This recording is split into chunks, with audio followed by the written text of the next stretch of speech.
जी ये पास तुम्हारा कहाँ से बनवा के लेके आओ, किसको उसका नंबर दो।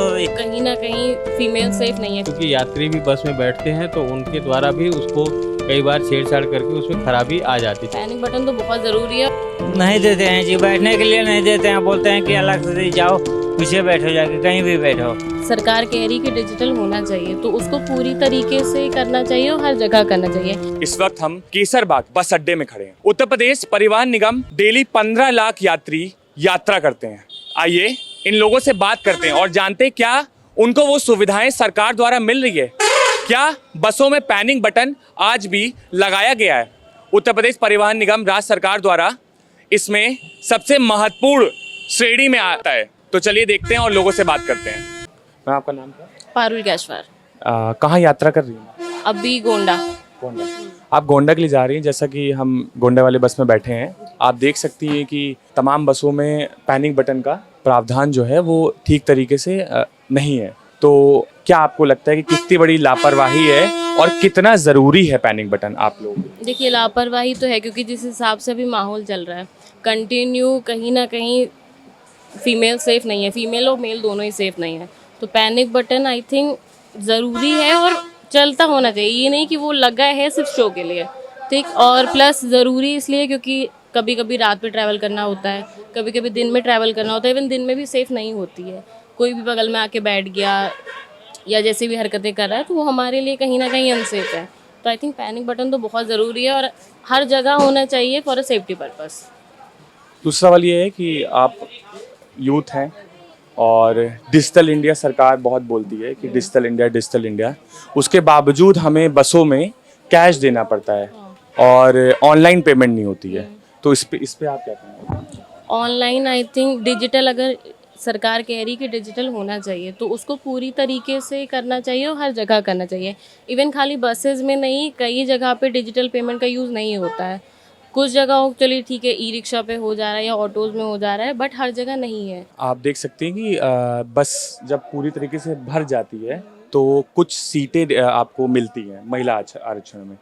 तो क्या आपको वो सीटें मिल पाती हैं या उसमें पुरुष जो है बैठे रहते हैं, कोई भी बैठा रहता है और नहीं उठता है? नहीं, ये तो है ही नहीं, खाली वो नाम के लिए लिखा हुआ है। मैंने आप अभी भी देख रहे होंगे वहाँ पे मेल ही बैठे हुए हैं। तो अगर हम खड़े भी हैं तो वहाँ से कोई उठना नहीं ज़रूरी समझता है। और यहाँ के मेल्स ऐसे हैं या इवन फीमेल्स भी हैं कि वो सपोर्ट नहीं करते, बिल्कुल कोऑपरेट नहीं करती। इवन मेल एक बार फिर भी स्टैंड लेंगे, फीमेल तो फीमेल कभी स्टैंड ही नहीं लेंगी। तो और मेरे ख्याल से महिला आरक्षित सीट आप देख रहे हैं, जहाँ पे भी होगा वहाँ मेल ज़रूर आपको बैठा दिखेगा। मेरा नाम कंचन मिश्रा है। मैम आप यात्रा कर रही हैं तो अभी आप कहाँ तक जा रही हैं? हम तो बहराइच जा रहे हैं। आप देख सकती हैं कि उत्तर प्रदेश सरकार के द्वारा, जो सरकार परिवहन निगम द्वारा पैनिक बटन को लेकर के कहा गया कि सारी बसों में इसका संचालन हो जाना चाहिए। तो क्या आप इतने टाइम से यात्रा कर रही हैं तो क्या आपको वो पैनिक बटन दिखा कहीं? नहीं, मुझे तो नहीं दिखा, बट होना चाहिए। मैं अरविंद कुमार, सहायक क्षेत्रीय प्रबंधक कैसरबाग डिपो।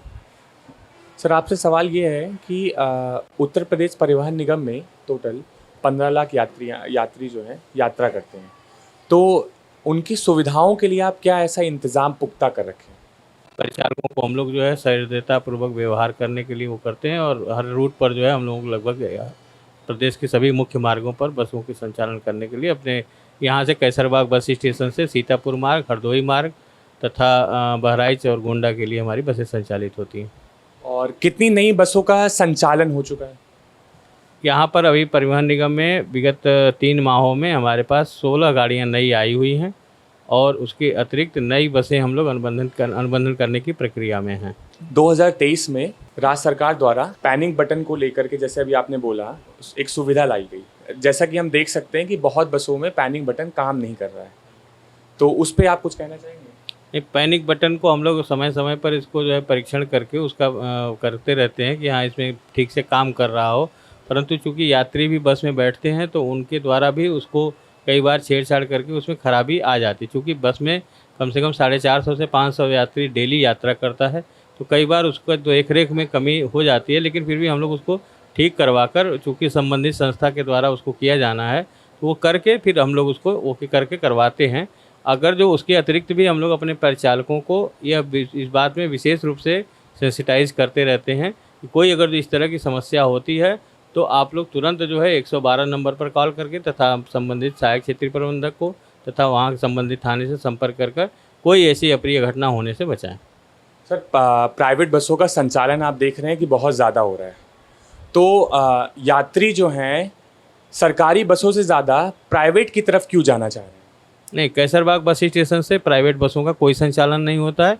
यहाँ पर हम लोग 100% ये अनुपालन करते हैं। कोशिश ये किया जाता है कि यहाँ से कोई भी डग्गा मार वाहन आसपास या 1 किलोमीटर के क्षेत्र से कोई भी बस जो है यहाँ पर अनधिकृत रूप से संचालित ना हो सके। सर आपके केसरबाग अभी बस अड्डे में अभी हम मौजूद हैं, तो इस वक्त हमने जो भी स्टॉल यहाँ पे लगे हैं उस स्टॉल के बगल में एक फ्रिज लगा हुआ है, रेफ्रिजरेटर। उस फ्रिज के नीचे का जो तार है वो पूरा खुला हुआ है और इससे दुर्घटना छोटे बच्चों पे हो सकती है, तो इस पे आप कुछ कहना चाहेंगे?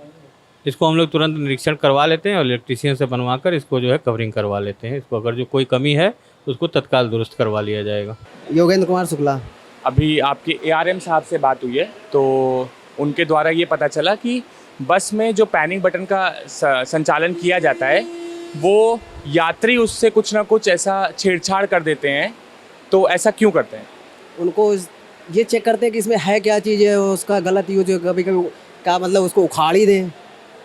मतलब कि वो लोग ये देखते हैं कि इसमें होता क्या है। अगर उनसे बताया जाए कि मतलब ये स्टॉप मतलब इसको दबाने से हॉर्न बजेगा, आगे ड्राइवर को संकेत होता है कि गाड़ी रुकेगी, तो वो खुद चेक करने लगते हैं। अगर नहीं वो लोग आप बस के कंडक्टर हैं, आप उनको क्या कहते हैं, मना करते हैं कि भैया एक बार हमसे आप बताइए तो आपको उतरना, तो हम खुद इसका यूज करेंगे, ये आपकी यूज करने के लिए। लेकिन वो तो महिलाओं के लिए बना है ना, वो भाई पैनिक बटन का जो संचालन सरकार द्वारा हो रहा है, उन लोगों को उसकी जानकारी नहीं होती, फिर भी वो लोग उनका यूज़ करने की कोशिश करते हैं, जिसके कारण बटन खराब हो जाती है या उखाड़ दी या तोड़ दी, तो उसके लिए क्या किया जाता है? तो इस पे आप लोग कोई कार्रवाई नहीं करते? उनसे कहा जाता है या तो उनसे लड़ाई करने के लिए तैयार हो जाते हैं वो लोग तुरंत, तो कुछ कहना भी मतलब वो उपद्रवी होते हैं, उपद्रव करने की कोशिश की जाती है, ऐसा भी सही। या फिर कंप्लेंट डाल देंगे कंडक्टरों के खिलाफ, कहीं गंदगी फैलाते हैं, मूंगफली खाएंगे वहीं छिकला डाल देंगे, जबकि कहा जाएगा कि मान लीजिए डस्टबिन वगैरह रखी होती है रोडवेज बस के अंदर, उसमें डाल दीजिए, तो वो नहीं करेंगे। वो जहाँ खाएंगे वहीं पन्नी डाल दें, वहीं बोतल डाल देंगे, वो उनका वही रवैया है।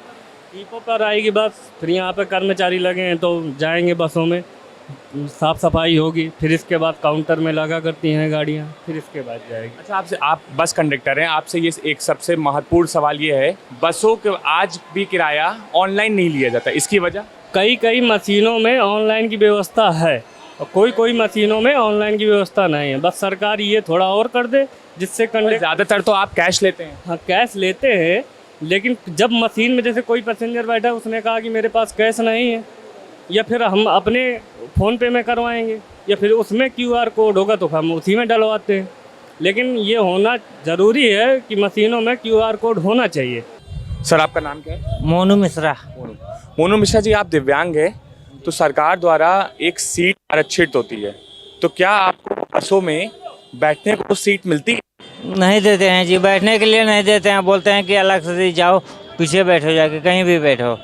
लेकिन कहीं भी बैठो मतलब कहीं भी बैठो, पीछे कहीं भी बैठो। जमीन में बैठने को तो नहीं बोलते? जमीन भी, नीचे भी बैठ के जाते हैं जी।